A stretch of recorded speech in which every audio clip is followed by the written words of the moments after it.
हिंदू धर्म में पितृपक्ष का बड़ा महत्व है। भाद्रपद माह की पूर्णिमा से अमावस्या तक की अवधि पितृपक्ष कहलाती है। ये 15 दिन पूरी तरह से पूर्वजों को समर्पित माने जाते हैं। इस दौरान पूरी श्रद्धा के साथ पितरों को याद किया जाता है। पितृपक्ष क्या है, इसका पौराणिक महत्व और इससे जुड़ी संदर्भ जानिए पंडित मनोहर शास्त्री जी से। बोलो श्री राधे कृष्ण भगवान की जय। प्रिय बंधुओं, आज जो है ये राधा कृष्ण मंदिर साहू समाज बरखेड़ी भोपाल में आज मैं मनोहर शास्त्री आपके लिए बारहा पुराण के अंतर्गत ये बतला रहे हैं कि श्राद्ध क्यों करना चाहिए, तर्पण क्यों करना चाहिए, इससे क्या होता है, और ब्राह्मण को ही दान क्यों करना चाहिए, ब्राह्मण को ही भोजन क्यों कराना चाहिए, ये आपके लिए बतलाया जा रहा है। बंधुओं, सबसे प्रथम तो यह है कि बड़े भाग से ये मानव शरीर मनुष्य के लिए प्राप्त होता है। लिखा है, आप सब जानते हैं कि बड़े भाग मानस तन पावा, शोर दुर्लभ सद ग्रंथन गावा। बड़े भाग से मनुष्य शरीर मिलता है और ये मानव शरीर में दान का बड़ा महत्व बतलाया है। तो दान किस प्रकार से, जैसे आज ये श्राद्ध चल रहा है, श्राद्ध पक्ष चल रहा है, तो हमारे जो पितृ हैं उनकी जो तिथि है भगवान ने निश्चित की है, वो है अमावस्या। प्रत्येक अमावस्या जो हर महीने आती है, जो भी हम दान पुण्य करते हैं, किसी को भोजन कराते हैं, ब्राह्मण को भोजन कराते हैं, ब्राह्मण को द्रव्य दक्षिणा देते हैं, जो भी हम सत्कर्म करते हैं वो जो है पितरों के निमित्त होता है। तो बड़े भाग से ये मानव शरीर प्राप्त होता है। बंधुओं, तो स्वच्छता के साथ, बड़े भाव के साथ, परमात्मा के प्रति आस्था रखते हुए और इष्ट बना करके, गुरु मंत्र लेकर के अपने जीवन को, एक गृहस्थ आश्रम को सबसे बड़ा आश्रम बताया गया है। गृहस्थ आश्रम में रह करके भजन पूजन के माध्यम से सत्कर्म करते हुए अपना जीवन का यापन करना चाहिए। और कुछ दान ऐसे हैं कि मनुष्य को अपने हाथ से करना चाहिए। क्यों करना चाहिए? कि हम हमारे पितरों के लिए, हमारे माता पिता के लिए, हमारे दादाजी जो बाबा वगैरह थे, इनके लिए हम क्या कर रहे हैं? कुछ नहीं कर पा रहे हैं। क्यों नहीं कर पा रहे हैं? कि हम स्वयं भी उलझे हुए हैं। हम अपने लिए करें या उनके लिए करें, इनको देखें उनको देखें, क्या क्या करे व्यक्ति। तो जैसे हम नहीं कर पा रहे हैं, इसी प्रकार से आने वाली पीढ़ी भी, उसकी आप अपेक्षा मत करिए। वो करे बहुत अच्छा है, नहीं करे तो ठीक है। कुछ दान ऐसे हैं जीवन में मनुष्य को अपने लालच को एक तरफ छोड़ करके, कहीं भी आप जाएं, मंदिर जाएं, कहीं तीर्थ यात्रा में जाएं, तो अपने हाथ से एक तांबे के जग का दान करना चाहिए। तांबे का जो जग है उसका दान करना चाहिए। किसको करना चाहिए? ब्राह्मण को करना चाहिए, सत्पात्र ब्राह्मण। क्यों करना चाहिए? कि अपने हाथ से आप आज तांबे के जग का दान करोगे, एक नगर निगम की जो टंकी रहती है पूरे मोहल्ले को पानी पिलाती है, उसके बराबर उसका महत्व है। और गाय का दान करना चाहिए, 3 गाय का दान करना चाहिए अपने जीवित रहते रहते। कहते हैं कि कई प्रकार के ऋण जो है मनुष्य के ऊपर रहते हैं। अपने जीवित रहते रहते 3 गाय का दान करना चाहिए। एक मोक्ष धेनु होती है, एक बैतरणी पार करने के लिए होती है, एक परमात्मा को मिलाने वाली होती है, अपने सभी जो हमारे जो पाप होते हैं उनको नष्ट करने वाली एक गाय होती है। ऐसे 3 प्रकार की गाय का दान बताया है। अपने जीवित रहते रहते अपने हाथ से यदि 1 गाय का दान करा आपने, तो 1000 गाय का फल ये बारहा पुराण के अंदर लिखा हुआ है। और बाद में 1000 गाय दान करता है मनुष्य, तो 1 गाय का फल मिलता है। तो क्या करना चाहिए? 1 गाय का दान अपने जीवित रहते रहते मनुष्य को करना चाहिए। वो दान भी जो है पूंछ हाथ में लेकर के संकल्प के साथ करना चाहिए। क्योंकि बगैर संकल्प से किया हुआ श्राद्ध है या कोई भी दान है, उसके लिए भगवान श्री राम ने रामायण, आनंद रामायण के अंदर बतलाया है कि सीता जी ने कहा कि भगवान ये त्रिजटा ने मेरी बहुत सेवा की है, आप कृपा करके कुछ इसके लिए वरदान दीजिए कि त्रिजटा मैं तुमसे बहुत प्रसन्न हूँ, मैं तुम्हें यह वरदान देता हूँ, बगैर संकल्प के कोई भी व्यक्ति दान करता है, बगैर संकल्प के ब्राह्मण की द्रव्य दक्षिणा की कह करके नहीं देता है, यज्ञ हवन पूजन इत्यादि किसी भी बात को लेकर के वो क्रोध में आकर के जो है यजमान मनुष्य बात करता है, तो उसके पूरे जो है शुभ कर्म हैं मैं तुम्हें प्रदान करता हूँ। इसलिए बंधुओं, आप ये मत सोचिए कि पंडित जी ब्राह्मण के बारे में बोल रहे हैं, ब्राह्मण के बारे में बोलने की बात नहीं है। मैंने क्या कहा, बड़े भाग मानस तन पावा, मनुष्य शरीर मिलना ही बहुत दुर्लभ है, जिसमें ब्राह्मण कुल में जन्म हो जाए तो कहना ही क्या है। बंधुओं, ब्राह्मण देखिए कितना उपयोगी है। भगवान ने चारों वर्णों की उत्पत्ति समान भाव से की है। ब्राह्मणों सुमुखमासीत बाहु राजन्या कृता यद्वैसा शूद्रो अजाय था। चारों वर्णों की उत्पत्ति भगवान ने अपने शरीर से की है। इसलिए ब्राह्मण के लिए बताया है कि मुझे अगर कुछ खिलाना है तो आप ब्राह्मण को खिलाइए, मुझे कुछ देना है तो ब्राह्मण को दीजिए, क्योंकि इसका प्रमाण है श्रीमद् भागवत पुराण के अंदर गोपियाँ भगवान श्री कृष्ण के लिए थाली लेकर के आती है 16,108 कि आज नारायण को अपने हाथ से गोपाल को भोजन कराएंगी। भगवान ने मना कर दिया कि आज मैया ने इतना भोजन करा दिया है, बिल्कुल जगह नहीं है, तुम एक काम करो कि यमुना जी के पहली तरफ एक संत रहते हैं, वो ब्राह्मण भी हैं और संत भी हैं। जो ब्राह्मण पा लेता है वो मुझे प्राप्त हो जाता है, उन्हें भोजन करा दीजिए। जाकर के पहुंची, दुर्वासा ऋषि ने कहा कि गोपियाँ मैं भोजन नहीं करता, मैं तो दुर्वा सेवन करता हूँ, इसलिए मेरा नाम दुर्वासा है और दुर्वा में ही वास करता हूँ। नहीं नहीं, ये भगवान का भोग है, आप लीजिए। तो उन्होंने जो है थाली के माध्यम से, क्योंकि बहुत ज़्यादा गोपियाँ थी, तो बड़ा आकार कर दिया मुँह का और उन्होंने पूरी थाली अर्पण कर दी उनको। पूरा भोजन करने के बाद में यमुना जी पूर चढ़ रही थी, तो भगवान ने यह कह करके पहुँचाया था कि जा करके बोलते ना यमुना से तुम्हें मार्ग दे देगी, कि कृष्ण भगवान महायोगी हो तो हमको मार्ग दे दो। उन्होंने ऐसा जा करके कहा तो उन्होंने मार्ग दे दिया। इसका मतलब ये हुआ नारायण महायोगी हैं, योगियों के योगी हैं। उधर जब उस तरफ से लौट करके आई तो कहने लगी कि गुरुदेव आप ये बताइए ऋषिराज कि उधर से तो भगवान ने ऐसा बोल दिया, तो इतना बड़ा झूठ बुलवाया हमसे कि मैं महायोगी हूँ तो रास्ता दे दे, तो इसने रास्ता दे दिया था यमुना ने। अब आपका क्या बोलना पड़ेगा जब ये रास्ता देगी, कि जा करके बोल दो कि दुर्वासा ऋषि के हृदय के अंदर यदि अन्न का एक भी कण नहीं गया हो तो हमारे लिए मार्ग दे दो। गोपियाँ बहुत हंसी कि ये 2.5 कुंडल भोजन किसने किया है, कि वो छोड़ो आप तो जा करके कहो।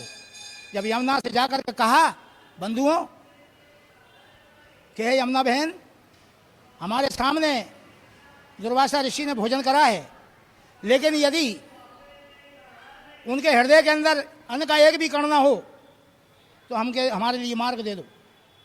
कुछ क्षण के बाद यमुना माँ ने मार्ग दे दिया। इसका मतलब क्या हुआ कि वो भोजन जो है नारायण को प्राप्त हो गया, भगवान को प्राप्त हो गया।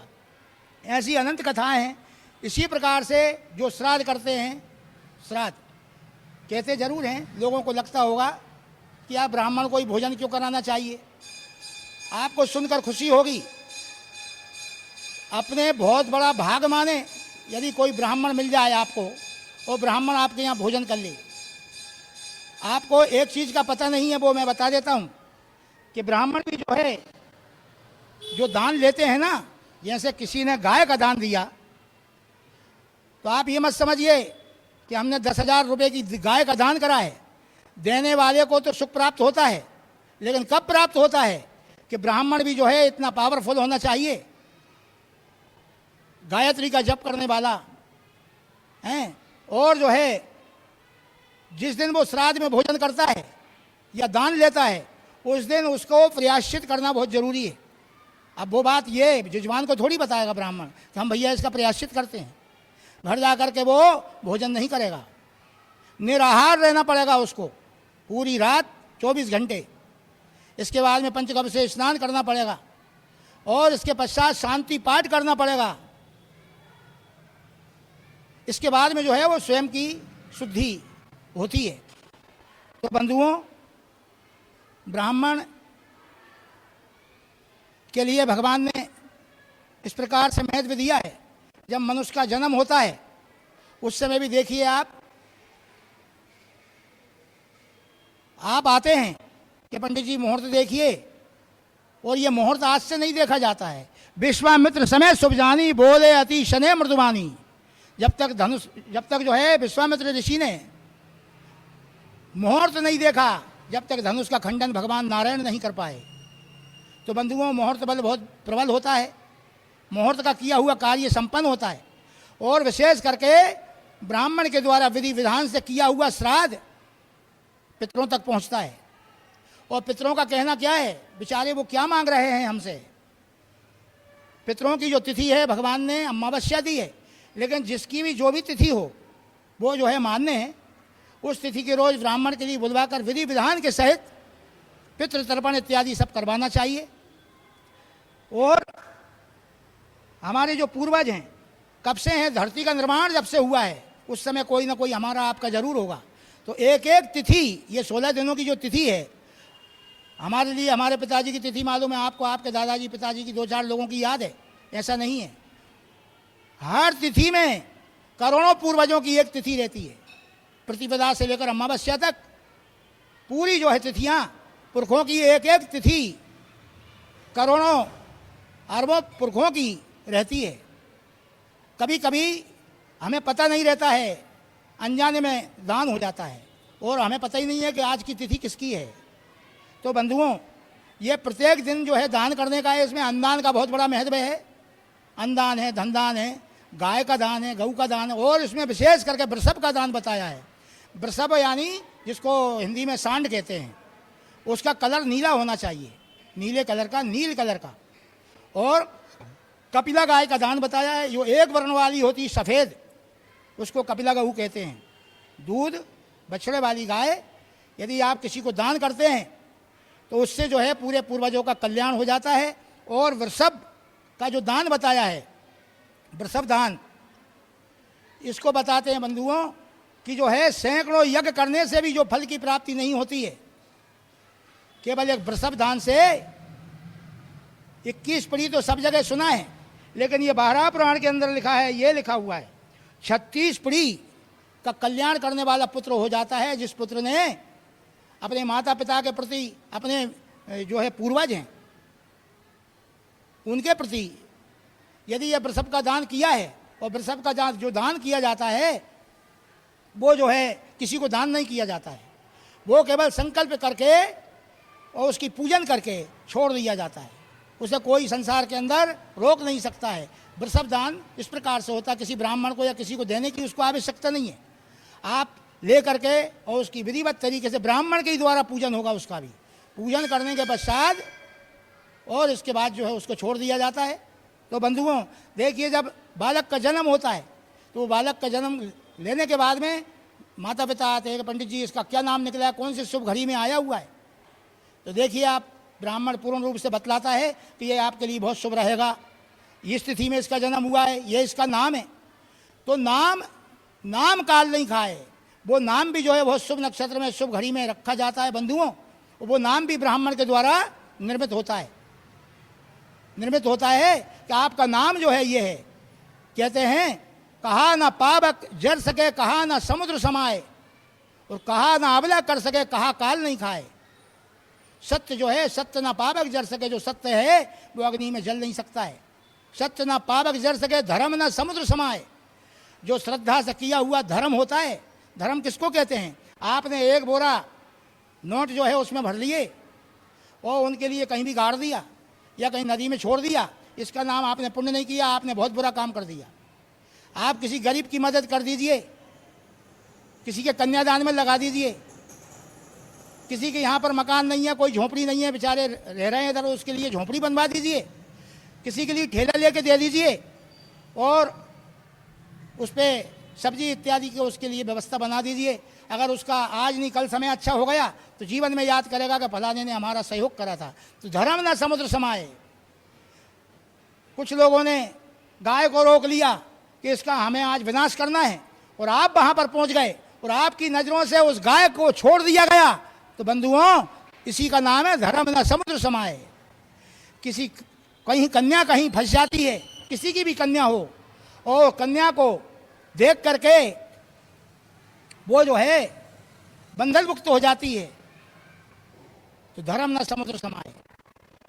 माता पिता हैं, उनकी सेवा का आपने शुभ कार्य करवा दिया, किसी के बस का नहीं है, उसके श्राद्ध करने में उसका सहयोग कर दिया। और तर्पण में हमारे पितृदेव क्या कहते हैं कि बेटा तुम्हें अगर कुछ भी नहीं कर सकते तो एक काम करो, क्या कर सकते हो कि आप जो है धन से ब्राह्मणों को भोजन कराइए, कि नहीं करा सकते, तो वो बता रहा है कि एक ब्राह्मण को भोजन कराइए, एक ब्राह्मण को भी नहीं करा सकते, तो कहीं जंगल में जा कर के कोई भी फल वगैरह मिल जाए वो किसी ब्राह्मण को दे दीजिए, कि नहीं वो भी नहीं दे सकते। कि कहीं जंगल में जा कर के पितृ बोल रहे हैं ये कि हमारे वंश में कोई ऐसा होगा जो हमारा तर्पण करेगा, कि बेटा जब कुछ भी नहीं बन रहा है तो एक पूरा घास का गाय को डाल सकते हो, क्योंकि इसका महत्व बताया कि जितनी उसके अंदर सीखें होती हैं उतने ही पूर्वज परमात्मा के धाम में सिलेक्शन हो जाता है उनका, ऐसा बतलाया है। कि ये भी नहीं कर सकता, ये नहीं कर सकते तो एक मुट्ठी तिल्ली किसी ब्राह्मण के चरण स्पर्श करके दे सकते हो, नहीं दे सकता। ऐसे ऐसे धरती पर हैं, ये इसलिए कह रहा हूं, एक मुट्ठी और आधी मुट्ठी और 10 मुट्ठी की बात नहीं हो रही है। कुछ लोग तो ऐसे हैं कि वो एक तिल्ली नहीं करते, यानी करते ही नहीं है, तो ये भी नहीं कर सकते बेटा, तो 4-5 दाने जल में मिला करके 3 अंजलि 7-8 अंजलि जितनी भी बन जाए ये दे सकते हो। हाँ ये दे सकता हूँ। कि ये भी नहीं दे सकते हो, कि नहीं ये दे दूंगा, कि नहीं यदि ये भी नहीं देना चाहता है तो वो भी मैं बता देता हूँ कि हो सकता है, बताइए पितृदेवता, यदि कोई ये भी नहीं कर सकता तो उसका क्या उपाय है? उसका उपाय यह है, भगवान सूर्य नारायण को साक्षी मान करके सभी देवताओं जो आकाश में विचरण करते रहते हैं, 10 दिशाओं को साक्षी मान करके, और हजारों लोगों के बीच में, हजारों मनुष्यों के बीच में ऊंचे हाथ करके तुमको ये कहना पड़ेगा कि हे पितृदेवता, मैंने अभी तक जीवन में गलती से कोई भी अच्छा कार्य किया हो उसी से आप तृप्त हो जाएं, क्योंकि मैं कुछ नहीं कर सकता, मेरे पास कुछ भी नहीं है। ये दोनों हाथ उठाकर तुम कह दोगे तो उससे भी हम पितृदेवता प्रसन्न हो जाएंगे। तो बंधुओं, ये पंचबली निकाली जाती है, समय का अभाव है, कम शब्दों में ये है। तो तर्पण जो है आप किसी के प्रति भी कर सकते हो, किसी के भी प्रति 3 अंजलि जल, हमारे मित्र नहीं है या कोई भी नहीं है उसके निमित्त भी हम कर देते हैं, हमारा विरोधी है उसके प्रति भी यदि आपने कर दिया तो उसका भी परमात्मा भगवान नारायण कल्याण कर देते हैं। और पंचबली ये निकाली जाती है। कौए का भी बहुत बड़ा महत्व बताया, क्योंकि कौआ एक बहुत बड़ी व्यवस्था है, और बहुत पूर्व से सृष्टि की जिस समय रचना हुई थी उस समय से मध्य में देखिए आप, ठुमक चलत रामचंद्र बाजत पेजनिया, और उधर जो है झूठन भगवान की ये काग के भाग बड़े सजनी हरि हाथ से ले गयो माखन रोटी, भगवान के द्वारा माखन रोटी की झूठन जो है वो कौए को प्राप्त हुई थी, इसलिए कौए का महत्व है, कुत्ते का महत्व है। नामदेव ने पकाई रोटी कुत्ते ने उठाई, लेकर घी का कटोरा पीछे जा रहे, अनंत भगवान की कथाएं हैं। तो कहने का मतलब बंधुओं, ये तर्पण बहुत अति आवश्यक है, और जिसने तर्पण नहीं किया उसको पुत्र कहलाने का अधिकार नहीं है। वही पुत्र जो है पुत्र कहलाता है। पुत्र नाम ब्रह्मा जी ने बालक का, पुत्र का इसीलिए नाम पुत्र दिया है कि पिता के नहीं होने पर अपने पिता के बचे हुए कार्य को आगे बढ़ाए, अपने पिता के नाम को रोशन करे, और अपने पिता किसी के यहाँ जल पियाए और वो ऋण उनके ऊपर रहता है, तो कोई भी अतिथि उसके घर आए तो उसका सम्मान करे। और श्राद्ध में बताते हैं आप 21,000 ब्राह्मणों को भोजन कराएं, न कराएं, एक को कराएं। अगर उस समय यदि कोई बगैर बुलाए कोई योगी आ जाता है, ये 12 पुराण के अंदर बतलाया है, योगी आ जाता है बगैर बुलाए, यदि आपने उसको भी भोजन करा दिया तो बताते हैं बंधुओं कि वो ब्राह्मण भोजन कर रहे हैं ना, उससे आपका तो कल्याण होगा ही, लेकिन ब्राह्मणों को थोड़ा उसका दोष रहता है, लगता है, तो प्रायश्चित करने की आवश्यकता नहीं पड़ेगी। अगर उस योगी ने और भोजन कर लिए तो ब्राह्मणों का भी कल्याण करने वाला वो श्राद्ध हो जाता है। अनंत चीज़ें हैं बंधुओं, तो कम शब्दों में यही है। अब आगे जो है और जो है आपको बताया जाएगा। बोल श्री राधे कृष्ण भगवान की जय। न फेक न लेट, देखते रहिए पीपल्स अपडेट।